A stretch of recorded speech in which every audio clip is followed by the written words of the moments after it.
Welcome back to Liberty Nation TV. I'm your host, Scott Cosenza, and joining me today is Mark Angelides, our managing editor. Is it so long open borders with this COVID-19 health crisis? That's what we're here to talk about. Welcome, Mark. Hi, Scott. Thanks for having me. Thank you. Well, with the label of a pandemic now applied to the crisis, what is happening to the dream of open borders? Well, Scott, it appears that this idea that we should all have open borders where people move freely is waking up to the grim reality that borders are a necessary thing, as they have been throughout much of human history.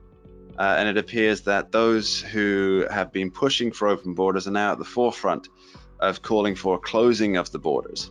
And there's very many reasons for this, whether they're economic, health and safety, security, biosecurity, things like this.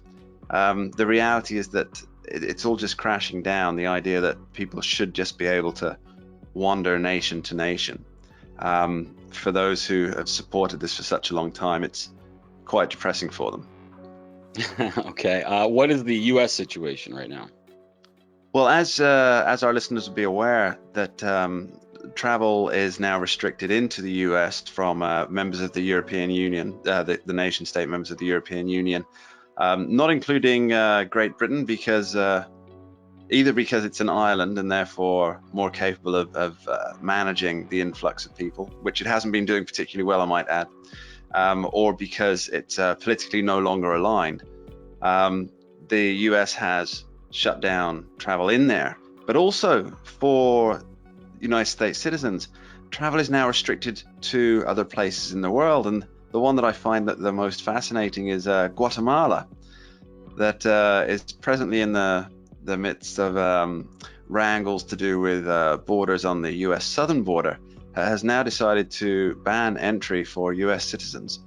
So that's interesting. What, pray tell, motivated the Guatemalans to prohibit entry from? Is it because they don't have the virus in their country and we do in ours? Well, by the way, I know that's not yours, but I mean, in the United States, we have, there are many instances of a coronavirus. Is that what it's about? Well, yeah, I mean, that's certainly at the forefront of it. Whether they have a mass of cases there themselves, that's really unknown, to be fair.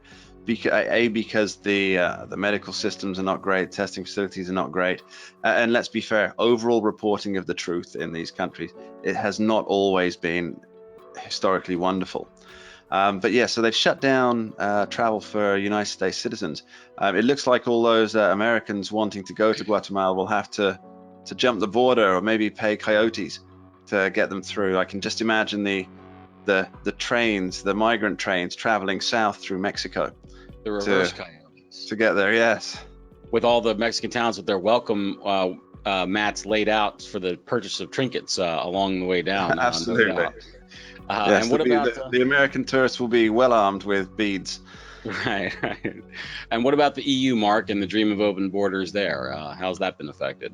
Well, as I'm sure all of our viewers and listeners know, one of the key principles of the European Union is that it has freedom of movement within member states. And this is arguably one of the main reasons why Britain chose to leave the EU, because the idea of an open border to 500 million people seemed a bit grand for a tiny island that Britain is. But so it's been the main principle that it's free movement for all. However, there are now 7 countries, as of recording, within the EU that have decided enough's enough, let's shut down borders. And the biggest one of these, which is also the biggest net contributor to the EU fund, is Germany. Germany has decided to shut down some of its borders to the other EU nations in the hopes of either limiting new infections or managing the infections they've got, give them a bit of breathing room.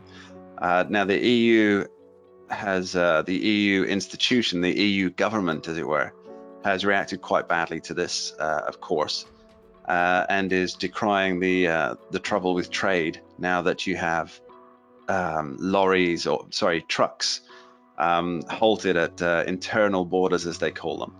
So yes, the idea that the EU can manage this whole thing is actually strikes at the heart of the whole premise of the EU, when its most important member states just close their borders when the going gets tough. It kind of puts paid to the idea that this is a European cooperation. It really is every country for itself. And this has just brought that to the forefront. Mark, that they're operating independently on their decisions whether to close, or are they operating like in a bilateral way with their neighbor nations or collectively? No, they are making decisions themselves. Okay. Which again also puts paid to another of the pillars of the EU, that these kind of decisions can be made by individual nations. They've just chosen this is what they think is best for their country, and therefore have shut the borders. It's easy to cooperate when everybody's fat and happy, but when the lean times come, roger that. Mark Angelides, managing editor for LibertyNation.com. Thank you for joining us. My pleasure. See you next time. Bye-bye. Hi, folks. Lisa K. Donner here, editor-in-chief of LibertyNation.com. We hope you enjoyed watching this video, maybe even learned a thing or two. If so, please take a moment and subscribe to our YouTube channel right down there in the corner. Thanks so much.